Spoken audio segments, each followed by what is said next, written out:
दोस्तों आज की कहानी एक science fiction thriller mystery movie है मर्डरबॉट, जो हाल ही में एप्पल टीवी पर रिलीज हुई थी। ये कहानी एक डिस्टेंस फ्यूचर में सेट है जहाँ पर अब इंसानों ने अलग अलग प्लैनेट पर अपनी कॉलोनीज बनाई हुई है और उसी में एक रोबोट होता है जिसमें बिल्कुल इंसानों की तरह ही इमोशंस थे। वो बस एक से दूसरे गैलेक्सी में सफर करता रहता है और इंसानों से आजाद होने के लिए हर तरह की कोशिश कर रहा था क्योंकि उसे अपनी एक जिंदगी जीनी। अब वो उसमें कामयाब होता है या नहीं, यही हम इस सीरीज में देखेंगे मर्डरबॉट। इस सीरीज को 7.9 की रेटिंग है। तो चलिए इस अमेजिंग सीरीज को देखते हैं। कहानी शुरू होती है और हम कॉर्पोरेशन रिम नाम के एक माइनिंग स्टेशन को देखते हैं। ये यूनिवर्स के बीचों बीच में एक बहुत ही बड़ा रॉक होता है और उसी पर माइनिंग चल रही थी। वहाँ पे एक ग्रुप होता है माइनर्स का, जिन्होंने अपने काफी खतरनाक टफ असाइनमेंट को कंप्लीट कर दिया था, लेकिन उनका काम अब पूरा हो चुका था और उसी की खुशी ये लोग सेलिब्रेट कर रहे थे। सब एक दूसरे को कॉन्ग्रेचुलेट कर रहे थे और उनके बीचों बीच में हम एक एंड्रॉइड को देखते हैं जो पिछले 6 महीनों से इन्हीं माइनर्स के बीच में रह रहा था, उन्हें प्रोटेक्ट कर रहा था। ये एंड्रॉइड जिसे ह्यूमंस ने डिजाइन किया है सिर्फ इंसानों को ही सर्व और उन्हें प्रोटेक्ट करने का काम करता है। हालांकि इनमें काफी सारे इमोशंस भी होते हैं, लेकिन उनका काम सिर्फ प्रोटेक्ट करना होता है। यहाँ के लोग उसे काफी लाइटली लेते थे, उसका मजाक उड़ाते थे और काफी बुरा बिहेव करते थे। वो रोबोट इन सारे लोगों को देखकर सोच रहा था कि इनकी तरह मेरा खुशी का दिन कब आएगा। अब इस पार्टी में मजा करने के लिए ये लोग उस एंड्रॉइड यानी उस रोबोट को जलाने लगते हैं, लेकिन उस रोबोट की प्रोग्रामिंग के चलते वो लोगों को कुछ नुकसान नहीं पहुंचाता। लेकिन ये एंड्रॉइड अपने लाइफ से खुश नहीं था। वो काफी महीनों से एक प्लान बना रहा था कि उसे कैसे भी यहाँ से आजाद होना है और इसीलिए उस रोबोट ने इस सिक्योरिटी को ब्रीच करते हुए सिस्टम से सारी इंफॉर्मेशन चुरा ली होती है और वो एक सही दिन का इंतजार कर रहा था जिस दिन वो यहाँ से भागने वाला था, लेकिन वो दिन आता ही नहीं है और रोबोट ने खुद ही अपना नाम मर्डर बॉट रखा होता है। अब यहाँ ये असाइनमेंट कंप्लीट हो गई थी। इसी के चलते अब रोबोट को एक दूसरे प्लैनेट यानी फ्री कॉमर्स नाम के प्लैनेट पर लाया जाता है, जहाँ पर हम एक ग्रुप प्रिजर्वेशन अलायंस को देखते हैं। ये ग्रुप एक ऑर्गेनाइजेशन का हिस्सा होती है और इन्हें कुछ रिसर्च का काम दिया होता है। इनमें इनकी लीडर होती है मेंसा, फिर होता है गुराथियन जो सिक्योरिटी वगैरह देखा करता था, फिर होती है अराडा, फिर प्रोफेसर भारद्वाज। ऐसे काफी सारे लोग होते हैं और इन्हें एक रोबोट की जरूरत थी। अब इनके सामने काफी सारे एडवांस रोबोट लाए जाते हैं, हालांकि इनके पास इतने पैसे नहीं होते, जिसके कारण जब मर्डर बॉट को लाया जाता है तब ये लोग सोचते हैं इसी को हम खरीदेंगे क्योंकि उसकी कीमत थोड़ी कम होती है। अब उनके खरीदने के बाद ये लोग अपने नए असाइनमेंट की शुरुआत करते हैं और मर्डर बॉट को उनके साथ उनके बेस पर लाया जाता है दूसरे प्लैनेट पर। अब उस बेस पर आने के बाद सबसे पहले तो मर्डर बॉट वहाँ की सारी सेफ्टी चेक करता है, लेकिन हमेशा की तरह वो अंदर ही अंदर काफी गुस्सा फील कर रहा था इंसानों के खिलाफ, क्योंकि इंसान उसे हमेशा नुकसान ही पहुंचाते थे। अब इनकी टीम में जो अराडा होती है वो जिसकी पिनली जो एक लॉयर होता है उससे शादी हुई थी, लेकिन अराडा सीक्रेटली रति नाम की एक वर्म होल स्पेशलिस्ट को पसंद किया करती थी। वही रति का क्रश पिनली होता है, यानी यहाँ पे एक लव ट्रायंगल दिखाया है। खैर इन सब की लीडर है मेंसा, फिर है प्रोफेसर भारद्वाज जो कि एक जियोलॉजिस्ट होती है और अब इसमें शामिल हुआ था मर्डर बॉट यानी वो रोबोट जो अपने खाली समय में कई बार वो टीवी पर गोपी बहू और सास का ड्रामा देखता था। एक दिन जब टीम फील्ड पर बिजी होती है तब रोबोट पहाड़ी के ऊपर होता है और अपने आसपास का एरिया स्कैन कर रहा था। तभी उसे जमीन के नीचे कुछ हलचल महसूस होती है। वो सडनली अराडा और मेंसा उन्हें वार्न करता है कि वहाँ पर कुछ है, तुम लोग जल्दी से निकल जाओ, लेकिन वो उसकी बात नहीं मानते और अपनी खुदाई जारी रखते हैं और अगले ही पल में जमीन के नीचे से एक बहुत ही बड़ा सैंड वर्म आता है। उसे देखकर भारद्वाज और अराडा भागने लगते हैं, लेकिन वो सैंड वर्म अराडा को सीधा उठा लेता है। ये देखकर अब मर्डर बॉट पहाड़ी से नीचे आने लगता है और अराडा की जान बचाता है, लेकिन क्रीचर अब अराडा को छोड़कर रोबोट को ही पकड़ लेता है। ये देखकर रोबोट अब काफी सारी गोलियां उसके ऊपर चला देता है। अब गोलियों के कारण वो क्रीचर वापस से जमीन के नीचे चला जाता है और ये लोग बच जाते हैं, लेकिन इस हमले में रोबोट बहुत ही ज्यादा घायल हुआ था। उसका पेट का हिस्सा तो पूरा टूट गया था। अब अराडा उसकी हालत देखकर काफी घबराने लगती है और पैनिक होती है। अब अराडा को ऐसा देखकर उसे शांत करने के लिए मर्डर बॉट पहली बार अपना हेलमेट जो होता है वो निकालता है और हम पहली बार उसका इंसानी चेहरा देखते हैं। उसने ये इसीलिए किया था ताकि अराडा को कंफर्टेबल महसूस किया जाए, लेकिन यहाँ पर एक रोबोट ने उसके ऑर्गेनाइजेशन का बहुत ही बड़ा नियम तोड़ दिया था। दरअसल उसने अराडा को जब रेस्क्यू किया तो वो मोमेंट भी उसने अपने प्रोग्रामिंग के अगेंस्ट जाकर एक्शन लिया था। खैर अब इसके बाद ये लोग वापस अपने बेस तक आ जाते हैं, लेकिन बेस में पहुंचने के बाद अब रोबोट के अंदर एक डर होता है कि कहीं ये लोग उसकी सच्चाई तो ना पहचान ले कि वो अब एक इंडिपेंडेंटली खुद के बारे में सोच सकता है। फिर यहाँ अंदर जो सिक्योरिटी हेड होता है गराथिन, वो इंसिडेंट की पूरी फुटेज चेक करता है और उसे समझ आता है कि इस रोबोट में कुछ तो अजीब चीज है। वो सबको इसके बारे में बताता है, लेकिन मेंसा कहती है कि इसने तो हमारी जान बचाई है। जिसके बाद गुराथिन एक क्लिप दिखाता है। दरअसल रोबोट जब अराडा को शांत कर रहा होता है तब वो उससे कुछ पर्सनल चीजें पूछता है कि जैसे उसका जन्म कौन से प्लेनेट पर हुआ था, उसके बच्चे कौन से स्कूल में जाते हैं वगैरह, जो एक आम रोबोट किसी इंसान को नहीं पहुंचाते, जिससे साबित होता है कि रोबोट खुद से खुद सोच सकता है और इमोशनल रिस्पॉन्स भी देता है। लेकिन गराथिन की इस बात को कोई भी सीरियसली नहीं लेता, क्योंकि रोबोट के ही स्मार्टनेस से आज सबकी जान बची थी। वही रोबोट अपने रूम में होता है और वो खुद को रिपेयर कर रहा होता है और इन सारे लोगों की बातें भी सुन रहा था। इतना ही नहीं, अलग अलग सिस्टम को हैक करके इन पर नजर भी रखा था।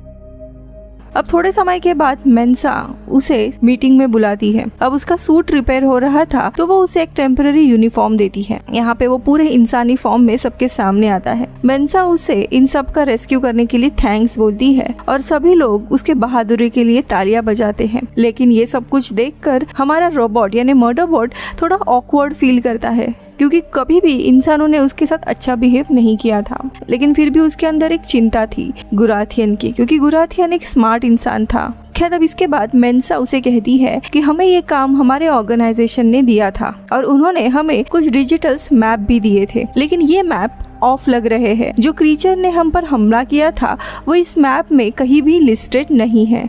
इनफैक्ट इस मैप में काफी सारे जोन्स लोड भी नहीं हो रहे हैं और इन्हें लग रहा है कि इनके कॉर्पोरेशन इन्हें अपडेटेड मैप्स नहीं दे रही है, कोई इनका डेटा मैनिपुलेट कर रहा है। अब रोबोट्स मैप को देखकर कंफर्म करता है कि इस मैप में इस जगह के एरियाज सिंक नहीं हो रहे हैं। खैर अब यहाँ पे कुछ लोगों के साथ बात करने के बाद रोबोट बाहर आता है। उसे पता नहीं था कि वो यहाँ पर सबके साथ इतना फ्रेंडली होकर सही कर रहा है या नहीं। वो हमें नरेशन के थ्रू बताता है कि उसे मेंसा से कोई भी प्रॉब्लम नहीं है। उस बेचारी को तो कई बार पैनिक अटैक्स भी आते हैं, लेकिन गराथियन से उसे बचकर रहना पड़ेगा। अब उसी रात को ये लोग एक मीटिंग करते हैं जहाँ पे गुराथियन कहता है कि उसने सारे सिक्योरिटी के मेन कैमरास और माइक को बंद कर दिए हैं ताकि वो रोबोट इनकी बातें ना सुने। आगे वो सजेस्ट करता है कि हमें उन एरियाज में वापस जाना होगा जहाँ का मैप्स लोड नहीं कर रहा है और वहाँ के सैंपल्स लेकर हमें और भी रिसर्च करनी चाहिए। टीम डिसाइड करती है कि कौन कौन इस मिशन में जाएगा, तो अराडा सजेस्ट करती है कि हमें रोबोट को भी साथ लेकर जाना चाहिए, लेकिन गराथियन तुरंत मना कर देता है और कहता है कि उसकी सिक्योरिटी पता नहीं है ठीक है या नहीं। वो कंपनी की किसी भी क्रिएशन पर ट्रस्ट नहीं करना चाहता, लेकिन मेंसा उसे कहती है कि मैं उस रोबोट पे ट्रस्ट करती हूँ। खैर फाइनल डिसाइड किया जाता है कि ग्रुप खुद ही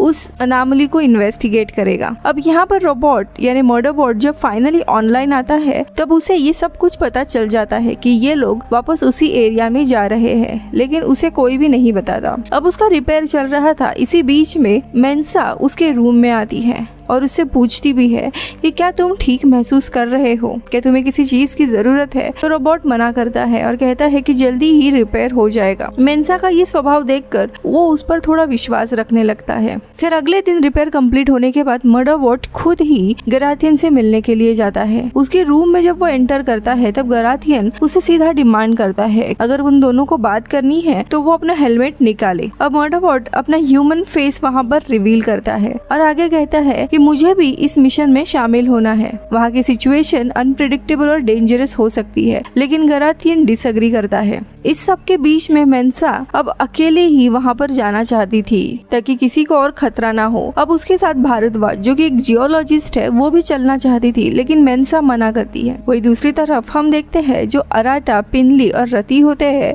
ये तीनों भी एक साथ डिंग डोंग करने का सोचते हैं।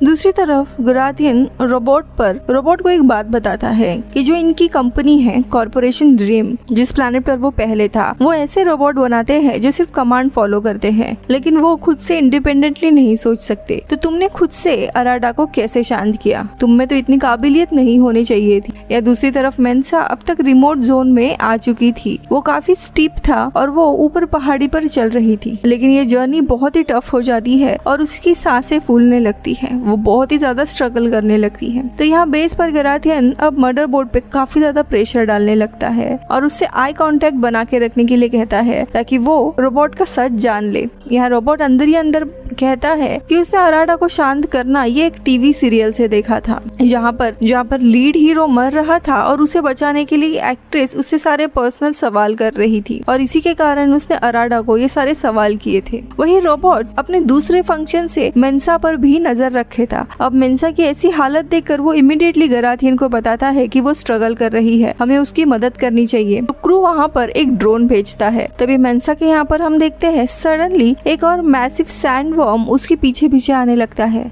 जब वो मेंसा के ऊपर हमला करने ही वाला था कि तभी वो क्रीचर मेंसा के ऊपर जंप मारकर पहाड़ी के दूसरी तरफ जाता है। मेंसा किसी तरह ऊपर आ जाती है और देखती है कि पहाड़ी के दूसरे साइड में एक बहुत ही बड़ी एनर्जी की ग्रेविटेशनल फोर्स है, जैसे एक डोम की तरह, और वो क्रीचर उसी दायरे में जाकर अचानक से मारा जाता है। पूरा एरिया एक ट्रांसलूसेंट डोम की तरह शील्ड में होता है और अंदर काफी सारे क्रीचर्स मरे हुए थे। अब यहाँ वो मैग्नेटिक फील्ड इतना स्ट्रॉन्ग होता है कि इनका ड्रोन जैसे ही पास जाता है वो सीधा क्रश हो जाता है और टूट जाता है। खैर ये सारी फुटेज देखने के बाद मेंसा किसी तरह वापस सेफली लैब में आती है। वो गुराथियन के ऊपर काफी गुस्सा थी कि उसने रोबोट को नहीं भेजा था। गुराथियन अब उससे माफी मांगता है। खैर अब सब कुछ शांत होने के बाद टीम इस पर रिसर्च करती है और उन्हें लगता है कि मैप की अनोमली शायद इसी एलियन शील्ड या स्ट्रक्चर की वजह से हो सकती है और उसी फील्ड के कारण मैप सही से लोड नहीं हो रहे हैं। ये सब कुछ देखकर टीम पास के ही एक दूसरे सर्वे टीम डेल्टा सर्वे को कांटेक्ट करती है। वही व्यू शिफ्ट होता है डेल्टा सर्वे के टीम पर। उनका पूरा बेस शैटर्ड हो गया था, फैसिलिटी पूरी टूट गई थी, सायरन बज रहे थे, सिक्योरिटी यूनिट्स पूरा डिस्ट्रॉय हो गया था और अब ये नजारा देखकर ये लोग वहाँ पे इन्वेस्टिगेट करने का डिसाइड करते हैं, क्योंकि वहाँ का डिस्ट्रक्शन इतना सीरियस है कि उसे इग्नोर नहीं किया जा सकता। और यहीं पर ये पहले 2 एपिसोड खत्म होते हैं। बाकी के एपिसोड में जल्दी ही अपलोड करूंगी, सो स्टे ट्यून। दोस्तों आप हॉलीवुड एक्सप्लेन इन हिंदी यानी इस चैनल को सपोर्ट कर सकते हो मेंबरशिप ज्वाइन करके जस्ट फॉर 29 रुपीज में, या फिर वीडियो को सुपर थैंक्स भी दे सकते हो। Thank you so much.